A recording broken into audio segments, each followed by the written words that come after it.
السلام عليكم ورحمة الله وبركاته.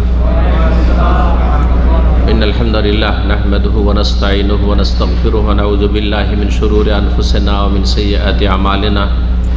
من يهده الله فلا مضل له ومن يضلل فلا هادي له.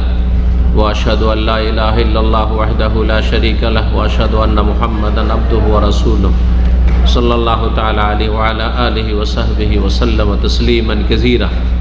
أما بعد فأعوذ بالله من الشيطان الرجيم. بسم الله الرحمن الرحيم. يا أيها الذين آمنوا كلوا من طيبات ما رزقناكم واشكروا لله إن كنتم إياه تعبدون. সম্মানিত রোজাদার ভাতৃমণ্ডলী, আল্লাহ রাব্বুল আলামিনের প্রশংসা এবং প্রিয় নবী সাল্লাল্লাহু আলাইহি সাল্লামের ওপর সালাত ও সালামের পর আজ বৃহস্পতিবার 15ই রমজান 1444 হিজরি মোতাবেক 6 এপ্রিল 2023। আমরা আজকে আলোচনা করব পানাহারের আদব কায়দা সম্পর্কে। খাওয়া দাওয়ার ইসলাম বেশ কিছু নিয়ম নীতিমালা আছে, শিষ্টাচার আছে, আদব কায়দা আছে। সেগুলি একজন মুসলিমকে প্রথম জানা জরুরি। সে সম্পর্কে না জানা থাকলে তার আমল হবে না, আগে জানতে হবে আর তারপরে কাজে পরিণত করতে হবে, আমল করতে হবে। কারণ খাওয়া দাওয়ার ক্ষেত্রে অনেক ভুল দেখছি এবং আমাদের ইসলাম সম্পর্কে জ্ঞানের বড় অভাব রয়েছে। সুতরাং খাওয়া দাওয়া সম্পর্কে আজকে পুরো আলোচনাটাই করব, যে খাওয়া দাওয়ার আগে থেকে শুরু করে খাওয়া দাওয়া অবস্থায়, খাওয়া দাওয়ার শেষে, খাওয়া দাওয়ার পূর্বে, খাওয়া দাওয়ার অবস্থায়, খাওয়া দাওয়ার পরে সে আদব কায়দাগুলি কেমন হওয়া উচিত। আশা করি মনোযোগী হয়ে শুনবেন এবং সেগুলিকে আমলে নেওয়ার চেষ্টা করবেন। আল্লাহ তৌফিক দান করুন সবাইকে। আল্লাহ রাব্বুল আলামিন মানুষকে সৃষ্টি করেছেন পানাহার করতেই হবে বেঁচে থাকার জন্য। এটি মানুষের প্রাকৃতিক প্রয়োজন। যেমন পেশাব পায়খানা করতেই হবে, তেমন খাওয়া দাওয়া করতেই হবে। প্রাকৃতিক প্রয়োজন হচ্ছে ঘুম, ঘুমাতেই হবে। এগুলোর ব্যতিক্রম কেউ নাই, নবী রসুলও না, আল্লাহর নেক বান্দারাও না। সবাইকে পানাহার করতে হবে। যদি আদম সন্তান হয়, মানুষ যদি হয়, এমনকি জিন তারাও পানাহার করে। ফেরেশতা ভিন্ন, মালায়েকা তাদের পানাহার লাগে না। তাদের পানাহার হচ্ছে তাসবিহ। ইউসাব্বিহুনাল লাইলা ওয়ান নাহারা লা ইয়াফতুরুন। আল্লাহ কোরআনে কারিমে বলছেন যে রাত দিন 24 ঘন্টা সবসময় তারা আল্লাহর গুণগান করে, তসবিহ করে, তাতে তাদের পানাহারের কাজ করে। কিন্তু মানুষের চলবে না। কিন্তু আপনি যদি মনে করেন যে সারা দিন আমি রাত আল্লাহ জিকির আজকার করব আর এই জিকির খেয়ে বাঁচব, এই ভণ্ডামি কিন্তু আছে পীরের মধ্যে। কিন্তু চরমনাইয়ের কিতাবে আছে যে তাদের এক পীর 12 বছর জিকির খেয়ে বেঁচে আছে। এগুলো হচ্ছে শয়তানি কথা। আসলে মানুষকে ধোঁকা দিয়ে মানুষের পকেট থেকে পকেট মারি করা। এই জন্য কোনো পীর গরিব নেই। তারা যে বাতিলপন্থী, তারা যে পথভ্রষ্ট, এর বাস্তব প্রমাণ হচ্ছে যে তাদের কেউ গরিব নেই। পক্ষান্তরে আলেমরা হেদায়েত প্রাপ্ত আলেম বেশিরভাগই গরিব। মাদ্রাসায় গিয়ে দেখেন যারা আলেম ওলামা তারা গরিব, কারণ তারা কোরআন সুন্নাহর পথে রয়েছে। আর বিশেষ করে যারা কোরআন সুন্নাহর অনুসারী আলেম, জি, দুটোতে পার্থক্য রয়েছে। বেদাতি আলেমের কিন্তু তার ডানে বামে অনেক ইনকাম সোর্স। একটা মসজিদে থাকলে ওর ইনকামের শেষ নেই। কোরআন খানি করে বক্সানো নাকি, কুল খানি, ফাতেহা খানি, তাবিজ করা, তাই না, বকশিস আর কত রকমের নজরানা, আর এছাড়াও আরও মেলা ইনকাম সোর্স আছে। ইনকাম সোর্সে শেষ। কিন্তু কোরআন সুন্নাহর অনুসারী যদি হয়, তাবিজ করা শিরক, রাস্তা বন্ধ। কোরআন খানি করে বক্সানো, মরার পরে কোরআনের কাজ শুরু হইল। কেউ মরেছে, ওকে জান্নাতে পাঠাবার জন্য কোরআন, এগুলো বেদাতি কাজ। সুতরাং এসব রাস্তা কোরআন সুন্নাহর আলেমের কাছে বন্ধ। ওকে যা বেতন দিছে সেটাই, আর আউট কোনো ইনকাম নেই। কিন্তু আর যারা কোরআন সুন্নাহর অনুসারী তারা এত কৃপণ আর কৃপণ যে কিছু যে হাদিয়া তোহফা দিবে তাও নেই। কিন্তু এটা একটা দোষ আছে ওদের মধ্যে, আল্লাহ হেদায়েত করুন। বেতনও আলেমদের সবচেয়ে কম দুনিয়ার মধ্যে। হ্যাঁ, এদেরকে সব আখেরাতে নিতে হবে। তো যাই হোক, আসল বিষয় দিয়ে ফিরে আসি। খাওয়া দাওয়া করতে হবে, পানাহার করতে হবে, এটা মানুষের প্রাকৃতিক প্রয়োজন। সুতরাং রুজি রোজগার করতে হবে, রুজি রোজগার করতে হবে। আল্লাহ রাব্বুল আলামিন সূরা বাকারা 272 নম্বর আয়াতে ইরশাদ করেছেন যে ইয়া আইয়ুহাল্লাযীনা আমানু, হে ঈমানদারগণ, সমস্ত মুমিন মুসলিম আমাদেরকে আপনাদেরকে সম্বোধন করে আল্লাহ বলছেন, ইয়া আইয়ুহাল্লাযীনা আমানু, হে ঈমানদারগণ, কুলু মিন তাইয়্যিবাতি মা রাযাকনাকুম, তোমরা খাও তোমাদেরকে যা আমি দিয়েছি রিজিক হিসাবে, তা থেকে যা পাক পবিত্র। তাইয়্যিবাত, তাইয়্যিব মানে হচ্ছে পাক পবিত্র, ভালো। আরব দেশে থাকছেন, কাইফা হালুক জিজ্ঞেস করেন না, কি বলেন? তাইয়্যিব মানে কি? তাইয়্যিব মানে কি? ভালো আছি। তো আল্লাহ তাইয়্যিবের বহু বচন হচ্ছে তাইয়্যিবাত, তাইয়্যিবাতুনের বহু বচন হচ্ছে তাইয়্যিবাত। যা রিজিক দিয়েছি তোমাদেরকে, আহার দিয়েছি, তা থেকে যা পাক পবিত্র খাও। তাহলে দুনিয়াতে যে রিজিক আছে সেটা দুই রকম, তাইয়্যিবাতও আছে পাক পবিত্র, আবার খাবায়েস নোংরা হারামও আছে। খাসি, গরু, মুরগি, হ্যাঁ, এগুলো কি তাইয়্যিবাত, পাক পবিত্র, ভাত পাক পবিত্র। আর শরীর গোস্ত, কুকুরের, বিড়ালের, তাই না, সুদের টাকা, ঘুষের টাকা, বেঈমানি করা টাকা, চুরি করা, জি, ডাকাতি করা, ইনকাম ইত্যাদি। খাবায়েস, পানি পাক না নাপাক? পানি, পানি খাবেন, কিন্তু পানিও যদি আপনি মদ খান, হ্যাঁ, হারাম না? হারাম। যা শরীরের জন্য উপকারী তা হচ্ছে তাইয়্যিবাত, শরীরের জন্য অপকারী ক্ষতি তা হচ্ছে খাবায়েস। সুতরাং বিড়ি, সিগারেট, জর্দা, তামাক দুনিয়ার কাফেরও বলে না যে অতি উপকার আছে। আছে? সিগারেটের প্যাকেটে লেখা থাকে, প্রত্যেকটা সিগারেটের প্যাকেটে লেখা আছে, প্রতিটি দেশে, কিন্তু এটা আন্তর্জাতিক কাহিনী যে এটা স্বাস্থ্যের জন্য ক্ষতিকর। তারপরেও খাচ্ছে, এমনকি ডাক্তাররা খাচ্ছে। আল্লাহ হেদায়েত করে। অভ্যাসের দাস, মানুষ অভ্যাসের গোলাম হয়ে যায়, তখন আর নিজের বিবেক কাজ করে না, নিজেকে কন্ট্রোলে রাখতে পারে না। আমাদেরকে নিজেকে কন্ট্রোলে রাখা তৌফিক দান করে, আল্লাহর গোলামি করা তৌফিক দান করে। জি, সবচেয়ে বড় কথা, আল্লাহ নোংরা বস্তুকে, খাবায়েসকে হারাম করেছেন, হারাম থেকে বেঁচে থাকতে হবে। তো আল্লাহ কি বলছেন? যা তাইয়্যিবাত, পাক পবিত্র, পাক পবিত্র, যা আল্লাহ পাক পবিত্র বলেছেন একদিক, আর একটা দিক হচ্ছে যেগুলি আমাদের জন্য উপকারী, ক্ষতি সাধন করে না, তাতে উপকার বেশি রয়েছে এবং সেগুলি খাওয়ার বৈধতা শরীয়তে রয়েছে। এগুলো খেতে পারেন, ভাত খান, রুটি খান, যা খাবেন খান, এগুলো খাবার, এগুলো বেশি। যেগুলি পাক পবিত্র সেগুলো বেশি, নোংরা হারাম খবিস খুব কম। আল্লাহর দেওয়া রিজিক পাক পবিত্র দুনিয়া আছে, তোমরা খাও। তারপরে কি করো? ওয়াশকুরু লিল্লাহ, আল্লাহ শুকরিয়া আদায় করো। খেয়ে দিয়ে কি করতে হবে? তাহলে আল্লাহর শুকরিয়া আদায় করতে হবে। এই আয়াতে যেন আল্লাহ আমাদেরকে আদব শিখাচ্ছেন যে খাবে যেই সেই খেও না, হ্যাঁ, যা আসলে তাই খেয়ে ফেললাম না। হালাল খাও, পাক পবিত্র খাও, যেটা উপকারী সেটা খাও, আর খেয়ে দিয়ে কি করো? আর একটি আদব হচ্ছে যে খেলে কার দান? এটা আল্লাহর দান। এক তো খাবারই আল্লাহর দান, দুই নম্বর আপনি খেতে পারছেন, এটা আল্লাহর দান। মেলা ধনী আছে, টাকার অভাব নেই, যা ইচ্ছা দুনিয়ার সবই খেতে পারবে, কিন্তু কিছুই খেতে পারবে না, কিছুই খেতে পারবে না। আল্লাহু আকবার। আপনি খেতে পারছেন, আপনি যা খাচ্ছেন তাই হজম করে দিচ্ছে আপনার মেশিন। বলে আলহামদুলিল্লাহ, আপনার কাছে এমন নিয়ামত আছে যারা কোটি কোটি টাকার মালিক, তাদের কাছে নেই ওই নিয়ামত, সুস্থতা নেই। সুস্থ, আলহামদুলিল্লাহ, আল্লাহ শুকরিয়া আদায় কর। যেই অবস্থায় আছো, তোমার চাইতে খারাপ অবস্থায় অনেকে আছে, সুতরাং তুমি শুকরিয়া আদায় করো।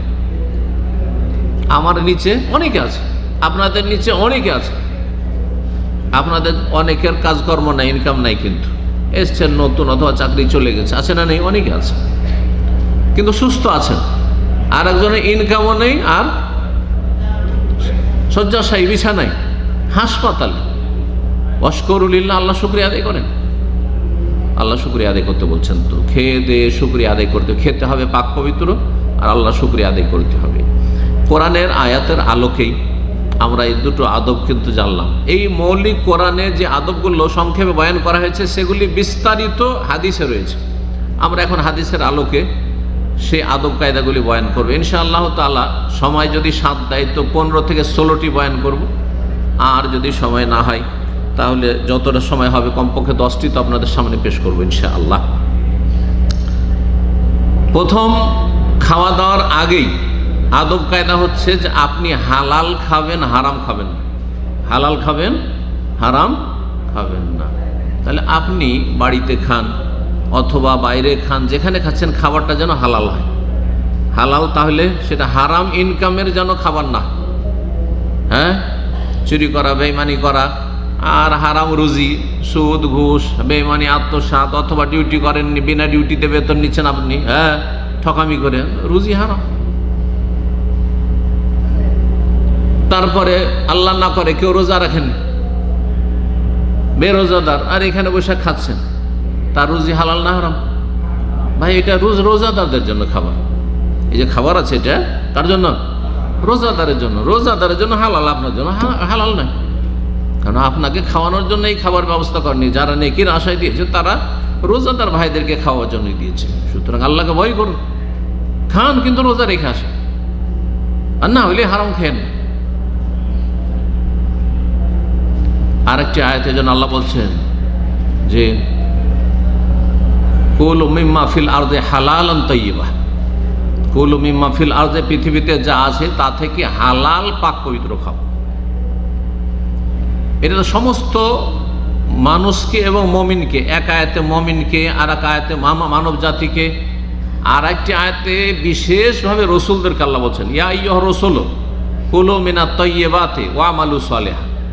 হে নবী রসুলগণ, নবী রসুলকে আল্লাহ তাগিদ করছেন, তাদের জন্য হারাম খাওয়া হারাম।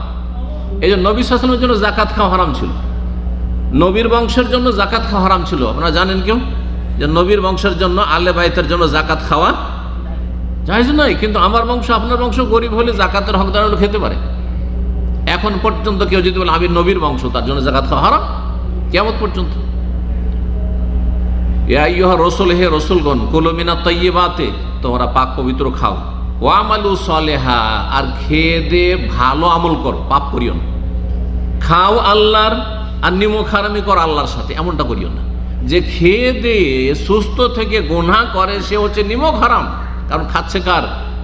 আল্লাহর, আর আল্লাহর নাফরমানি করছে। আল্লাহ বলছে ভালো কাজ করো, ভালো কথা বলো, মানুষের উপকার করো, কারো ক্ষতি করিও না, হ্যাঁ, পাপ করিও না, অন্যায় কাজ করিও না। খেয়ে দে আল্লাহর রিজিক, খেয়ে পাপ করছো তো? আল্লাহর জমিনে বাস করো, আল্লাহর জমিনে ঘুমাও, আল্লাহর জমিনে চলাফেরা করো, আল্লাহর দেওয়া খাওয়া দাওয়া করো, আর আল্লাহর নাফরমানি করো, খবরদার এই কাজ করবে না। ইয়া আইয়ুহা রাসূল কুলু মিনাত তাইয়্যিবাতি ওয়া আমালু সালিহা। যেন সহিহ মুসলিমের হাদিস আছে যে আল্লাহ নবী রসুল আর সাধারণ মানুষের কোনো পার্থক্য করেননি। ওয়া ইন্নাল্লাহ আমারা বিহিল মুরসালিন, হ্যাঁ, বিমা আমারা বিহিল মুমিনিন, যেই হুকুম আল্লাহ রসুল নবীকে দিয়েছেন সেই হুকুমই দিয়েছেন মুমিন মুমিনাতকে, যে তোমাদেরকে হালাল খেতে হবে, পাক পবিত্র খেতে হবে। প্রথম যে আদবটি সেটি হচ্ছে যে আমরা যেন সব সময় হালাল খাওয়ার চেষ্টা করি। যেটা খাচ্ছি এবং যেটা আপনার স্ত্রী ছেলে মেয়েকে খাওয়াচ্ছে, রুজিটা হালাল না হারাম। আপনি যেই জায়গাটায় বাড়ি করে বাস করছেন, জায়গাটা, বাড়ি ঘর, এই সেই বিল্ডিং, আপনার সেই রুমগুলি হালাল পয়সা না হারাম পয়সা? সবসময় চিন্তা, যেই জায়গায় নামাজ পড়ছেন, চলাফেরা করছেন, আপনি আপনার নিজের জায়গায় বসবাস করছেন, সেই জায়গায় হালাল পয়সা না হারাম পয়সা? হালাল খেতে হবে। হালাল খেলে বরকত আছে, হালাল রোজগারে বরকত আছে, সে রুজি লাস্টিং করবে। আর হারাম পয়সা রাতারাতি চলে আসে, কিন্তু চোখের সামনে, চোখের পলকে কোন দিকে চলে যাবে দিশাই পাবেন না। দেখছেন চোখের সামনে, সবাই যে দোষী তা নয়, কিন্তু অধিকাংশ মানুষ কিন্তু দোষী সমাজের। কল্পনা করতে পেরেছে কেউ যে এইরকম আগুন লেগে যাবে, আবার সমস্ত কিছু ধ্বংস হয়ে যাবে, কোটি কোটি টাকার সম্পদ ধ্বংস হয়ে যাবে? কল্পনা করতে পারে? আল্লাহর আযাব যখন আসে তখন ভালো মানুষও তাতে পিষা যায়, কিন্তু ভালো মানুষদের আল্লাহ উত্তম বিকল্প দেবেন, ধৈর্য ধারণে তৌফিক দেবেন। তারপরে দুনিয়া কয়দিনের, তাদের জন্য আযাব নাই, পরীক্ষা।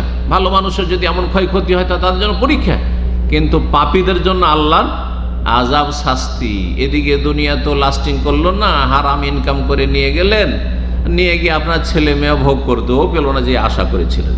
আর আপনিও মরলে জাহান্নামের শাস্তি, কবর আযাবের শাস্তি শুরু, যে হারাম কেন রোজগার করেছি, কোনো দিকে কল্যাণ হলো না। হালাল খাওয়ার চেষ্টা করবেন, 1 নম্বর। 2 নম্বর হচ্ছে খাওয়ার উদ্দেশ্য কি, নিয়তটা যেন সৎ হয়। খাওয়ার আগে এই আদবটা আপনাকে মনে রাখতে হবে, দেমাগে বসিয়ে রাখতে হবে যে আমার খাওয়ার উদ্দেশ্য হচ্ছে সৎ উদ্দেশ্য। কি উদ্দেশ্য? যে আমি খেয়ে দিয়ে নিজেকে সুস্থ রেখে কি করব, আল্লাহর ইবাদত বন্দেগী করব। আমি খেয়ে দিয়ে যে শরীরে শক্তি যোগান দেব, শক্তি তৈরি হবে, এনার্জি হবে, সেই এনার্জিটা আল্লাহর সন্তুষ্টির কাজে ব্যয় করব। কারণ না খেলে আপনি অসুস্থ হয়ে যাবেন, না খেলে অসুস্থ হয়ে যাবেন আপনি। তো খাওয়া দাওয়াতে যেন নিয়তটা সৎ থাকে, যে আমি এর মাধ্যমে নিজেকে সুস্থ রাখবো, সবল রাখবো, আর যথাসময়ে খাবো, যথাসময়ে ঘুমাবো, যথাসময়ে যে শরীরের প্রয়োজন, শরীরের চাহিদা পূরণ করব। তাহলে আমি সুস্থ থেকে আল্লাহর ইবাদত বন্দেগী করতে পারবো, দীর্ঘদিন আমি সুস্থ থাকবো, এই আশা নেই।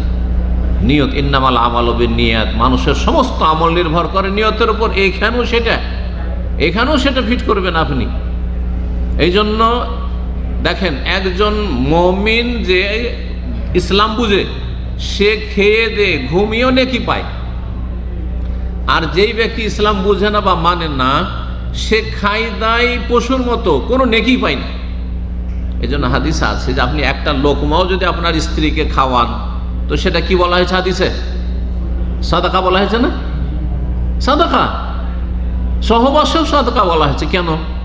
সহবাস করার উদ্দেশ্য হচ্ছে আমি জেনা থেকে, ব্যভিচার থেকে বেঁচে থাকবো, আমি সমকামিতা থেকে বেঁচে থাকবো, আমি ব্লু ফিল্ম দেখা থেকে বেঁচে থাকবো। আমার স্ত্রী আমার ব্লু ফিল্ম, আল্লাহ হালাল করেছেন, এই নিয়তে সাদাকা। আমি আমার স্ত্রীকে খাওয়াচ্ছি কারণ আল্লাহ ফরজ করেছেন, তাকে আমি ভরণ পোষণ দিচ্ছি, আল্লাহ ফরজ করেছেন, তাকে থাকার মতো জায়গায় দিয়েছি, সসম্মানে রেখেছি, আল্লাহ ফরজ করেছেন, ফরজ আদায় করছি। আমি ছেলে মেয়েদের প্রতিপালন করছি, এটা ফরজ, আমার উপর ফরজ দায়িত্ব, সেই জন্য করছি। এই নয় যে আমার স্ত্রীর উপর খুব মায়া, ছেলে মেয়ের উপর খুব মায়া, আমি তাদের খুব দরদ রাখি, সেই জন্য খাওয়াচ্ছি। না, ওটা তো অমুসলিমও খাওয়াই, তাহলে কোনো নেকি পাবেন না। কিন্তু একজন মুসলিমের নিয়তে আর একজন কাফেরের নিয়তে আসমান জমিনের পার্থক্য। এই জন্য একজন মুসলিম যে কোনো দুনিয়ার কাজ করলেও নেকি পায় ওঠে। আপনি খেয়ে দিয়েও নেকি পাবেন, ঘুমিয়েও নেকি পাবেন। জি, তাড়াতাড়ি ঘুমিয়ে যাব, আর তার ভোর রাতে উঠে আমি তাহাজ্জুদ পড়ব, অথবা ফজরের আজানের সাথে আমি উঠে যাব, জামাতে নামাজ পড়ব। এই ঘুমেও নেকি, কারণ নিয়ত সৎ আছে। 3 নম্বর খাওয়া দাওয়ার আদব হচ্ছে, খাওয়া দাওয়ার আগে হাতটা ধুয়ে নেবেন। যদি এমনটা মনে হয় যে অনেকক্ষণ থেকে ধুইনি, ঘেমেছে, ময়লা আবর্জনা লেগেছে, তাহলে। আর যদি ময়লা আবর্জনা না থাকে, এক্ষুনি উজু করে এসছেন, আর উজু করে এসে মাত্র বসেছি, তাহলে ধোয়ার কোনো প্রয়োজন নেই। কিন্তু কাজকর্ম করে এসছেন, রাস্তাঘাটে কত ঘুরেছেন, হাতে মুখে ধুলো বালি লেগেছে, আর এসে সামনে খাবার রেডি, হাত ধুলেন না, খেতে বসে গেলেন, এটা আপনার শরীর স্বাস্থ্যের জন্য ক্ষতি করবে। সেই জন্য ইসলামের আদব, নবী সাল্লাল্লাহু আলাইহি ওয়াসাল্লাম শিখিয়েছেন যে হাত ধুয়ে পরিষ্কার করে খাওয়া দাওয়া করো। জি, যদি অপরিষ্কার থাকে তাহলে। 4 নম্বর আদব, খাওয়া দাওয়ার সময় যখন বসবেন তখন আপনি বিনয়ী হয়ে বসবেন। আল্লাহ রিজিক খাচ্ছেন, আল্লাহর দান, না দিলে কোনো উপায় নেই। সুবহানাল্লাহ, চিন্তা করুন তো দেখি, যেসব দেশে কয়েকদিন আগে ভূমিকম্প হলো, তুরস্কে আর সিরিয়াতে যে হইল, তারা কি কল্পনা করতে পেরেছিল কত বড় বড় ধনী মানুষরা পথের ভিখারি হয়ে গেছে, ফকির হয়ে গেছে? সুবহানাল্লাহ, আল্লাহ কি এটা করতে পারেন না যে কোনো জায়গায়? আল্লাহ যে আমাদেরকে সুস্থ রেখেছে, নিরাপদ রেখেছেন, বালা মুসিবতে বাঁচিয়ে রেখেছেন, আলহামদুলিল্লাহ। নমনীয় হয়ে বসবেন আপনি, বিনয়ী হয়ে। আপনার মধ্যে অহংকার যেন কাজ না করে, কারণ মানুষের অহংকার বিভিন্ন কারণ। সুস্থ খুব, তখন অহংকার চলে আসে। বিদ্যা বুদ্ধি অনেক, অহংকার ভিতরে কাজ করছে যে আমার মতো কেউ জ্ঞানী কেউ নেই। হ্যাঁ, তারপর পয়সা আছে, পয়সার গরমে কি করবে আর কি বলবে দিশেহারা। কথা বুঝতে পেরেছেন? যার ফলে বিভিন্ন স্তরের মানুষ আছে সমাজে, যাতে করে অহংকার না চলে আসে একজন মুমিনের অন্তরে। খাওয়া দাওয়ার সময় বিনয়ী হয়ে বসবে, আল্লাহ রিজিক আদবের সাথে বসবেন আপনি। এই জন্য বসার একটা আদব রয়েছে। নবী সাল্লাল্লাহু আলাইহি সাল্লাম যেটা করেননি, কেন করেননি সেটা, কারণ তাতে অহংকার প্রকাশ পায়। বলছেন নবী সাল্লাল্লাহু আলাইহি ওয়াসাল্লাম, ইন্নী লা আকুলু মুত্তাকিআন, বুখারীর হাদিস। আমি হেলান দিয়ে খাই না। খেতে বসেছে ভদ্রলোক, হ্যাঁ, হোটেলে গিয়ে খেতে বসেছে, আর হেলান দিয়ে এইভাবে বসে আছে, আর কি কথা যে অহংকারের সাথে বেরোচ্ছে না। আদবের সাথে বসে খান, নমনীয় খান। খেতে খাবারের মজলিসে বসেছেন, আল্লাহ রিজিক, এখনই আল্লাহ অসুস্থ করে দেয়, দৌড় দিয়ে আপনাকে হাসপাতালে নিয়ে যেতে হবে এক্ষুনি, আল্লাহ যদি ইচ্ছা করে সেকেন্ডের মধ্যে। আর আমার কথা বলার সময় নেই, আর খাবারও সময় নেই, আমাকে হাসপাতালে নিয়ে যেতে হবে। হতে পারে না? হতে পারে না? সুবহানাল্লাহ। এই হার্ট অ্যাটাকের যুগে এখন তো আরও হার্ট অ্যাটাক বেশি, কোনো বিশ্বাস নেই নিঃশ্বাসে। তো সুতরাং নমনীয় হয়ে বসবেন খেতে, কখনো যেন অহংকার অন্তরে কাজ না করে, আর অহংকারের বহিঃপ্রকাশ না হয়। অহংকার এখানে থাকে, কিন্তু তার বহিঃপ্রকাশ হয় মানুষের চালচলনে, কথাবার্তায়। পাশের সাথী সঙ্গীদের সাথে খাচ্ছেন, আর কি যে অহংকারী কথাবার্তা, কারণ এখানে অহংকার ঢুকে আছে সেই জন্য। না, অহংকার মুক্ত হয়ে খাওয়া দাওয়া করেন, আদবের সাথে বসে খাওয়া দাওয়া করেন। 5 নম্বর আদব হচ্ছে যে সামনে যা হাজির হয়েছে তাতে সন্তুষ্ট থাকেন, যা আছে তাতে সন্তুষ্ট। সবসময় যে ভালো ভালো খাবার হবে জরুরি না। নিজের বাড়িতে হইল, হয়তো আপনার স্ত্রী একদিন ডাল ভাত শুধু দিয়েছে, শুধু ডাল ভাত আর ভর্তা দিয়েছে, আর সবসময় মাছ আর গোস্ত খেয়ে অভ্যাস। অথবা আপনার নিজের বাড়িতে পয়সাওয়ালা মানুষ, মাছ ভাত ছাড়া আর গোস্ত ভাত ছাড়া তো খেয়ে, সাধারণ খাবার খেয়ে কোনো অভ্যাস নাই। গিয়েছেন কারো বাড়িতে, বেচারা গরিব মানুষ, আপনার আপ্যায়ন করতে গিয়ে আপনাকে শুধু ডাল ভাত, একটু সবজি দিয়েছে, কি একটা ডিম ভাজি দিয়েছে। আরে অভদ্র! না না না, কখন না। যা দেওয়া হয়েছে তাতে আপনি নিজেকে সন্তুষ্ট রাখেন, আলহামদুলিল্লাহ। এই যে ইফতারির খাবার, অনেক সময় খাবার বিভিন্ন হোটেল থেকে আসছে, খাবারের মান সাধারণ হইতে পারে, কোনো মানই নাও থাকতে পারে। কি করবেন? আপনি খাবেন, যদি আপনার রুচি হয় খাবেন, আর না হইলে অন্যের মাঝে ঘৃণা ছড়াবেন না। এটা একটা খুব জরুরি। কিন্তু বাড়িতে বসেও ধরেন আজকে পাকটা ভালো হয়নি আপনার স্ত্রী, আপনি যদি চুপচাপ খেতে পারলেন না, চুপচাপ উঠে গেলেন, কিছুই বললেন না, তাহলে বাচ্চারা কিন্তু খেয়ে নিবে, বুঝতে পারবে না। কিন্তু যদি বলেন আজকে ঝাল বেশি হয়ে গেছে, তো আজকে লবণ বেশি হয়ে গেছে, তো আজকের খাবারে কোনো স্বাদ নাই, এ কি খাবার এগুলো, তাহলে যারাও খেত তারাও কিন্তু খাবে না, আপনার দেখা দেখি হবে না, হবে না। আমি একসময় বিভিন্ন বড় বড় ক্যাম্পে বক্তব্য গিয়েছি, যেহেতু দীর্ঘ 25 বছর হচ্ছে দাম্মামে।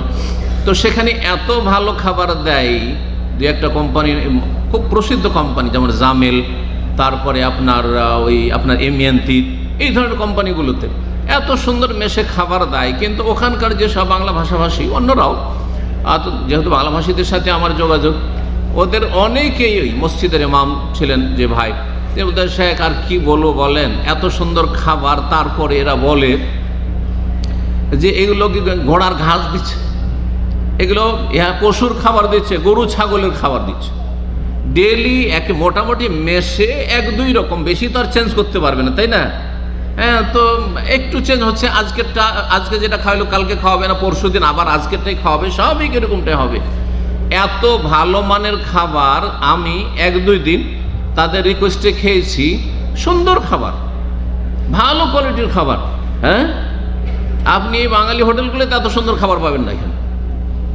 সেই খাবারকে বলতো যে এগুলো পশুর খাবার। আল্লাহ শুকরিয়া নেই। আপনার রুচি হয় খান, না হলে আপনি কোন রকমের বিরূপ মন্তব্য করবেন না। এই মর্মে আবু দাউদে হাদিস রয়েছে, মা আবা রাসূলুল্লাহ সাল্লাল্লাহু আলাইহি ওয়াসাল্লাম কাত্তু, রাসূলুল্লাহ সাল্লাল্লাহু আলাইহি ওয়াসাল্লাম কোনো খাবারে দোষ চর্চা করেননি। এই খাবার থেকে গন্ধ আসছে, তো এটা ভালো না, তো এই খেজুরটা ভালো না, না না না, কোনো দোষ চর্চা করেননি। ইনিশতাহাহু হাকালাহু, যদি ভালো লেগেছে, রুচি হয়েছে, খেয়ে নিয়েছেন।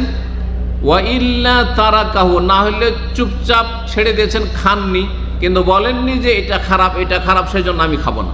না, আপনার রুচি হয় না, আপনি খেয়েন না। এটা হচ্ছে 5 নম্বর আদব। 6 নম্বর আদব হচ্ছে যে খাওয়া দাওয়া একসাথে বসে করা।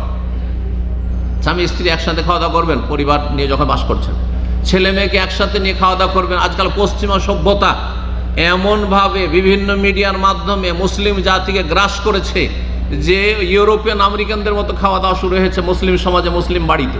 কী হয়েছে জানেন? ওই যে বুফে সিস্টেমে একজন একবার খাবে। স্বামী যখন খাচ্ছে স্ত্রী খাচ্ছে না, আলাদা না, তুমি খাও আমি পরে খাবো।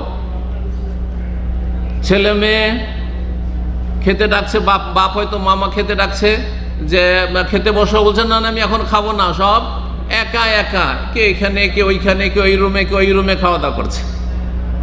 না, এটা সুন্নত বিরোধী এবং এটা বরকতের পরিপন্থী, এতে বরকত থাকে না। একবার নবী সাল্লাল্লাহু আলাইহি ওয়াসাল্লামের কাছে এক সাহাবী অভিযোগ করলেন, ইয়া রাসূলুল্লাহ ইন্না নাকুলু ওয়ালা নাশবা, আমরা খাচ্ছি তো খুব বেশি কিন্তু মনে যেন পরিতৃপ্তি হচ্ছে না, খেয়ে দিয়ে তৃপ্তি পাচ্ছি না। তখন নবী সাল্লাল্লাহু আলাইহি ওয়াসাল্লাম বললেন লাআল্লাকুম তাতাফাররাকুনা, হতে পারে যে তোমরা খাওয়া দাওয়ার সময় ছড়িয়ে ছিটিয়ে খাচ্ছ, একসাথে খাচ্ছ না। ইজতামিউ আলা তাআমিকুম, একসাথে একত্রিত হয়ে বসে খাও। একসাথে খাওয়ার দুটো পদ্ধতি, একটা হচ্ছে আরবিয়ান পদ্ধতি, শুনে নেন ভালো করে। সেটা হচ্ছে এক প্লেটে কয়েকজন খাওয়া, যেমন আপনারা বসছেন 4 জন 5 জন যা বসছেন, এটা সবচেয়ে ভালো, এটা সবচেয়ে ভালো। কিন্তু এর জন্য একটা শর্ত আছে, এত বেশি খাবার নেবেন না যে অল্প খেলেন আর বাকিটা নষ্ট হয়ে গেল ফেলে দিলেন, এইটা জায়েজ না। এইটা যে করছে এটা আপত্তিকর, নাহলে এইটা সবচেয়ে বেশি বরকতের। এতে হবে কি দেখেন, 4 জনের খাবার 6 জনও কিন্তু মোটামুটি কাজ চালা হয়ে যাবে, হবে না? হবে না? কিন্তু আলাদা ছোট প্লেটে নিয়ে যদি আপনি বসেন খেতে, আর ওতে আরেকজন যদি বসে যায় তো আপনার মেজাজ খারাপ হয়ে যাবে। আরে কি ভাই, হ্যাঁ এই এতটি ভাতে যদি আরেকজন বসে যায় তো কি করে হবে, তাই না? কিন্তু 4 জনে 5 জন, এই জন্য বলছেন তো আমল ওয়াহেদ এক ফিলিস্তিন, একজনের খাবারে 2 জনের কাজ চলতে পারে, 2 জনের খাবারে 3 জনের কাজ চলতে পারে, 3 জনের খাবার 4 জনের কাজ চলতে পারে, এভাবে বলেছেন নবী সাল্লাল্লাহু আলাইহি ওয়াসাল্লাম। তো একসাথে এক প্লেটে খেলে এইভাবে খেতে হবে যে খাবার নষ্ট করব না, আমরা খেয়ে দিয়ে উঠিয়ে নেব। নিজেরা উঠাইতে না পারেন তো পাশে অনেক লোক আছে, সবল আছে, বেশি খেতে পারবে, ডেকে নেন যে ভাই আসো খাবার দাবার আমার বেঁচে গেছে, শেষ করো। আর একটা তরিকা হচ্ছে যে আমরা আমাদের দেশীয় তরিকা, উপমহাদেশের তরিকা, প্রত্যেকের নিজ নিজ প্লেটে খাবার বেড়ে নিয়ে খাবে, কিন্তু একসাথে বসবে, দস্তরখানে একসাথে বসে খাবে। এটাও বরকতের, কারণ একসাথে বসে খাচ্ছে। বাড়ির লোকেরা সকালে নাস্তা একসাথে, দুপুরে একসাথে, রাত্রে একসাথে, আর যে যখন আসবে একা একা খাচ্ছে। পশ্চিমা তরিকায় এটা বরকতহীন তরিকা এবং সুন্নত বিরোধী তরিকা। ভালো করে শুনে, নবী সাল্লাল্লাহু আলাইহি ওয়াসাল্লামের হাদিস আবু দাউদ তিরমিজি ধরে, ইজতামিউ আলা তাআমিকুম ইউবারাক লাকুম, তোমরা খাওয়া দাওয়ার সময় একসাথে বসো, এতে তোমাদের বরকত দেওয়া হবে আল্লাহর পক্ষ থেকে। জি। 7 নম্বর খাওয়া দাওয়ার আদব হচ্ছে বিসমিল্লাহ বলে খাবার শুরু করবেন। আপনারা বলেন না? বলেন না? ভুলে যান, কিন্তু বলছেন, কিন্তু আমাকে বলছেন জি, কিন্তু না, ভুলে যাচ্ছেন। ভুলে যাওয়া স্বাভাবিক, ভুলবেন না, একটু মনে করে রাখবেন। আমি খাওয়া দাওয়া যেমনই শুরু করব খেজুরটা নিয়ে বিসমিল্লাহ, এটা কয়েকদিন অভ্যাস করা লাগবে। কয়েকটা দিন অভ্যাস করলে কিন্তু আর অভ্যাসে পরিণত, তখন আর মনে রাখতে হবে না অত করে, প্রথম দিকে মনে রাখতে হবে।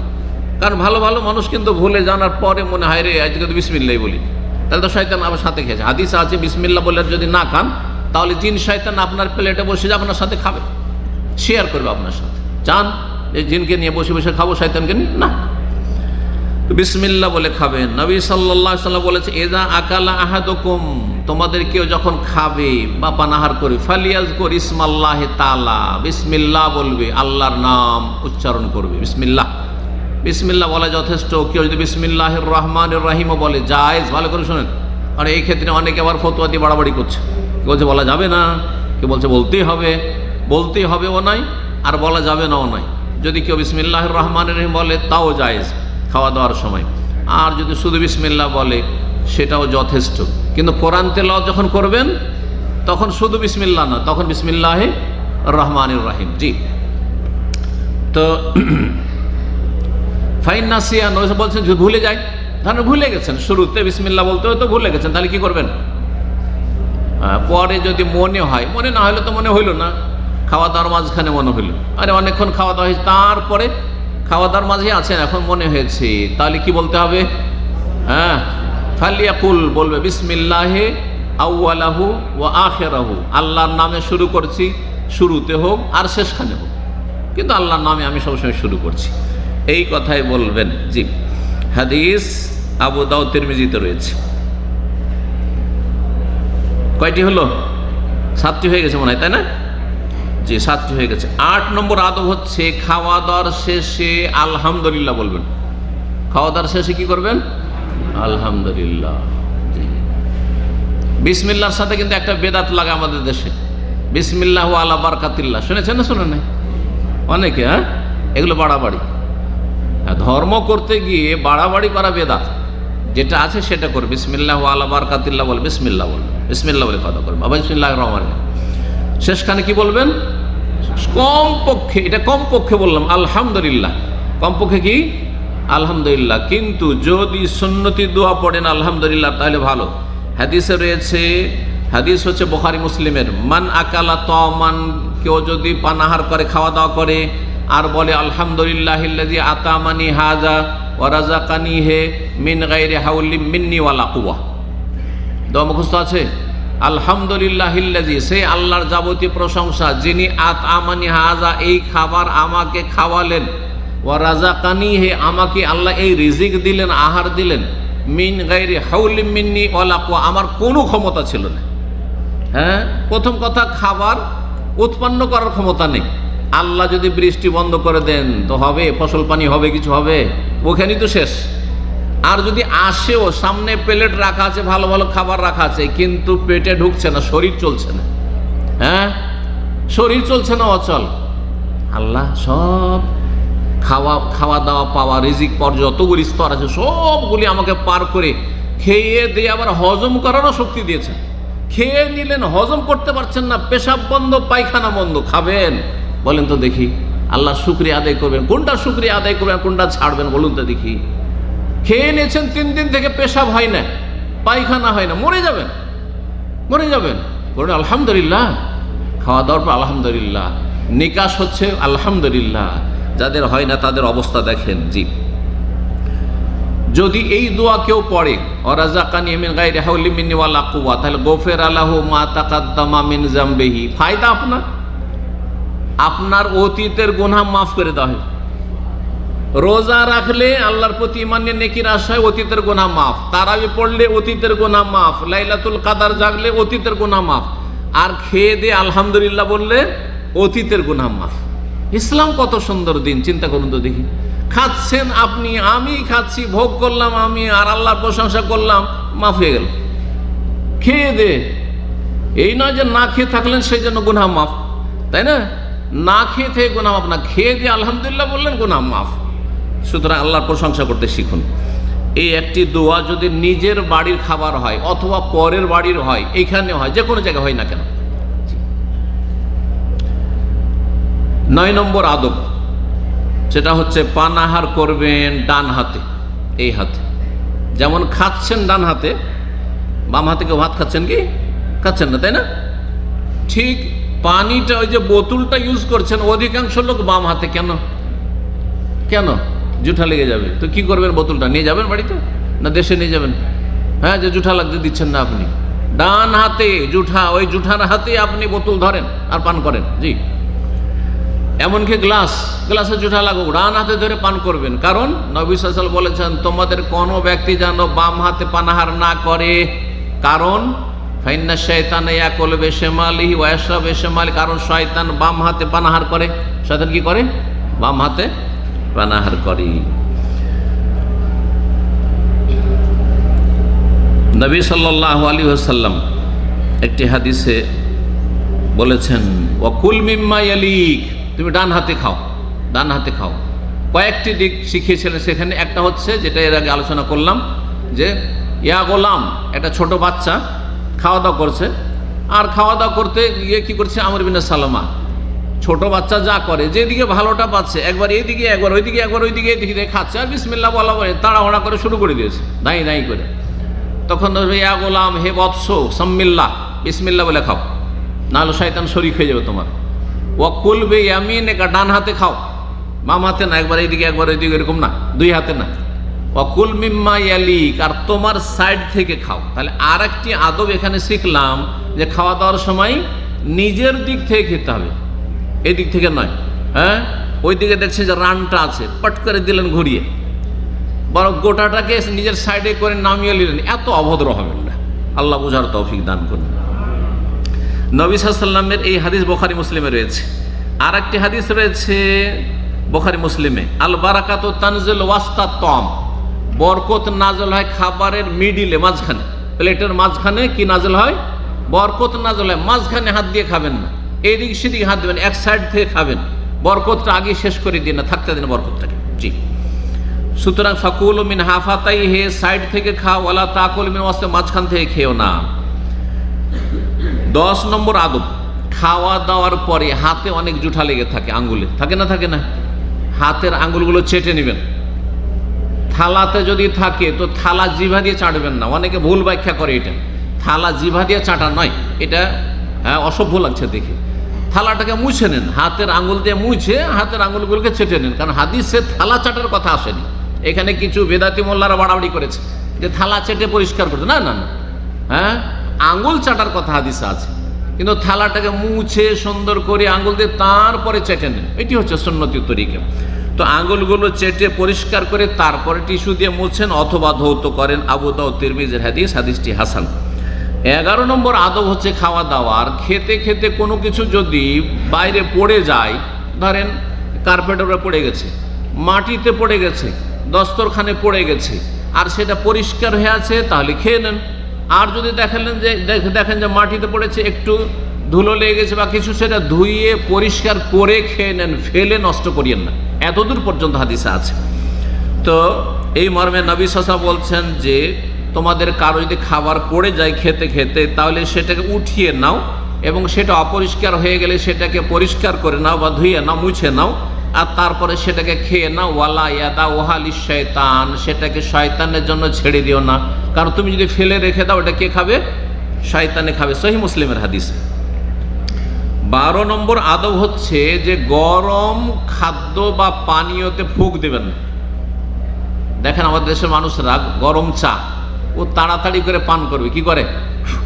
ফুঁক দিচ্ছে আর খাচ্ছে, ফুঁক দিচ্ছে আর খাচ্ছে। না, এটা আপনার স্বাস্থ্যের জন্য ক্ষতিকর, কারণ ভিতর থেকে যেটা বেরোচ্ছে ফুঁক, সেটা কিন্তু দূষিত, সেটা ক্ষতি করে খাবারে। সুতরাং খাদ্য পানীয়তে ফুঁক দেওয়া, আর বিশেষ করে মানুষ ফুঁক দেয় কিসে?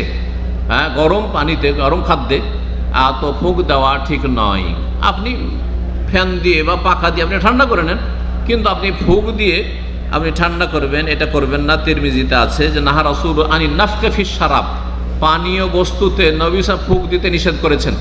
কিন্তু দুয়া কালাম পড়ে, সূরা পড়ে যে ফুঁক দাও, ওইটা আবার কেমন? যখন নবী সাহেব ফুঁক দিতে নিষেধ করেছেন, তাহলে পানি পড়ে দিলাম, কোনো সূরা দোয়া পড়ে, আর তারপরে ফুঁক দিয়ে দিলাম, ওইটা যে খাচ্ছেন আর ওতে যে শেফা হচ্ছে, ওইটা ভিন্ন জিনিস। কারণ ওইটাতে যে দোষটা ছিল ফুঁকের, সেটা কেটে গেছে, বরং ফায়দা হয়ে গেছে কিসের কারণে? ওই কোরআনের আয়াত বা দোয়া পড়ে ফুঁক দেওয়ার কারণে। এই জন্য দুটোতে পার্থক্য রয়েছে। জি। 13 নম্বর আদব হচ্ছে যে যদি আপনার সাথে এক প্লেটে যারা খাওয়া দাওয়া করছে, তাদের মধ্যে সিনিয়র ব্যক্তি থাকে, বয়স্ক ব্যক্তি, আপনার আব্বা আছে, আপনার আম্মা খাচ্ছে, অথবা আপনার ওস্তাদ খাচ্ছে, মুরব্বীরা আপনার চাইতে বয়োজ্যেষ্ঠ বড় ভাইয়েরা খাচ্ছে, তাহলে আপনি আগেই তাড়াতাড়ি শুরু করে দিবেন না, বড়কে আগে শুরু করতে দিবেন, তারপরে শুরু করবেন। জি, সালাফে সালেহরা কি করতেন? বাপের দিকে মায়ের দিকে এক প্লেট থেকে খাচ্ছেন, তাকাইতেন আর নিতেন না। কি জানি, হয়তো এটা আমি নিতে যাব, ওইটা হয়তো আমার আব্বা নজর পড়েছে বা আমার মায়ের নজর পড়েছে, ওইটা আমার মা খাবে, আমার আব্বা খাবে, নিতেন না, যতক্ষণ পর্যন্ত বাপ মা ঠেলে না দিত যে ওইটা তুই খা। তাহলে এগুলো খেয়াল রাখতে হবে, বড়দের খেয়াল রাখবেন। নবী সাল্লাল্লাহু আলাইহি ওয়াসাল্লাম কাব্বের, বড়র সম্মান করো, বড় সম্মান করো, নবী সাল্লাল্লাহু আলাইহি ওয়াসাল্লাম বলেছেন। 14 নম্বর আদব হচ্ছে যে খাওয়া দাওয়ার সময় যে সাথী সঙ্গীরা আছে, এক প্লেট থেকে যখন খাচ্ছেন বা এক আলাদা প্লেটই খাচ্ছে, ওদের দিকে বারবার তাকাবেন না। খাওয়া দাওয়ার অবস্থায় তাকাবেন না। কেন তাকাবেন না বলেন তো দেখি? তাকালে লজ্জা পাবে, কারণ অনেকে বেশি খায়। আপনি হয়তো অল্প ভাত খান, হ্যাঁ, যাদের অল্প খেয়ে অভ্যাস, আর কেউ এতগুলি ভাত খাচ্ছে, বারবার যদি ওর থালার দিকে তাকান তো বেচারা লজ্জা পেয়ে যাবে যে আমি কয়েকবার করে ভাত নিয়ে যতবার নিচ্ছি ফলো করছে, যতবার নিচ্ছি ফলো করছে। হ্যাঁ, তো এই জন্য সাথে যারা খাওয়া দাওয়া করছে তাদের দিকে আপনি তাকিয়ে দেখবেন না, কে কি খাচ্ছে খেতে দেন, আপনি নিজের দিকে চুপচাপ দেখে খান, এদিক সেদিক তাকাবেন না, কারণ তারা লজ্জিত হবে, এটা আদবের খেলাফ হবে। জি, কয়টি আদব বললাম? 14টি না? 15 নম্বর, অতিরিক্ত পরিমাণে খাওয়া দাওয়া করবেন না। হ্যাঁ, বেশি করে ভালো খাবার পেয়েছি এমন করে খেলেন যে আর নড়তে পারেন না, উঠতে পারেন না, এখন শুইতে হবে, এইরকম করিয়েন না। ভালো খাবার পেলে আমরা কিন্তু এরকম করি। হাদিসের নিষেধ আছে, নবী সাল্লাল্লাহু আলাইহি সাল্লাম নিষেধ করেছেন, সময় চলে গেছে। আর একটি বলে শেষ করি, যখন আপনি অন্যের খাবার খাবেন তখন তাদের জন্য দোয়া করবেন। এই ক্ষেত্রে 2-3টি দোয়া আছে, বলে শেষ করছি। একটি দোয়া হচ্ছে ইফতারের সময় বিশেষ করে, বা এমনি খাবারের সময়। আর এই যে ইফতার করছেন, এই ক্ষেত্রে পরের বাড়িতে যদি ইফতার করেন, কার অন্যের খাবার নিয়ে ইফতার করেন, তাহলে বলবেন আফতারা ইনদাকুমুস সায়িমুন ওয়া আকালা তাআমাকুমুল আবরার ওয়া সাল্লাত আলাইকুমুল মালাইকা। এই হাদিস নবী সাল্লাল্লাহু আলাইহি ওয়াসাল্লাম থেকে সহিহ সূত্রে প্রমাণিত। জি, এই দোয়া পড়বেন, যাদের মুখস্থ আছে পড়বেন, যাদের মুখস্থ না মুখস্থ করে নেবেন। আর যদি অন্য সময়ের খাবার হয় বা অন্যের বাড়ির খাবার হয়, তো আরও 2টি দোয়া আছে। একটি দোয়া হচ্ছে আল্লাহুম্মা বারিক লাহুম ফিমা রাযাকতাহুম ওয়াগফির লাহুম ওয়ারহামহুম। সহিহ মুসলিমে আছে, তিরমিজিতে আছে হাদিসটি। আল্লাহ বারিক লাহুম, আল্লাহ তাদের বরকত দাও, তাদের রিজিকে, তাদের গুনাহ মাফ করে দাও, তাদের উপর দয়া করো। আর একটি দোয়া আছে, 3 নম্বর দোয়া, অন্যের বাড়ি খাওয়া দাওয়ার বা অন্যের খাবার খাওয়ার। সেটি হচ্ছে আল্লাহুম্মা আতিমান আতামানা ওয়াসকিমান সাকানা। আল্লাহ, যে আমাকে খাওয়াইলো তাকে তুমি খাওয়াইও, আর যে আমাকে পান করাইলো তাকে তুমি পান করাইও। এই মোটামুটি 15-16টি আদব কায়দা আপনাদের সামনে খাওয়া দাওয়ার আজকে গুরুত্বপূর্ণ বয়ান করলাম। আল্লাহ যেন এগুলি খেয়াল রেখে আর এগুলি মনে রেখে আমল করার তৌফিক দান করেন। ওয়া সাল্লাল্লাহু সাল্লাম আলা নবিয়িনা মুহাম্মদ ওয়া আলা আলিহি ওয়া সাহবিহি আজমাইন। শাহরু রমাদান আল্লাযী উনজিলা ফীহিল কুরআনু হুদাল লিন-নাসি ওয়া বায়্যিনাতিন মিনাল হুদা ওয়াল ফুরকান।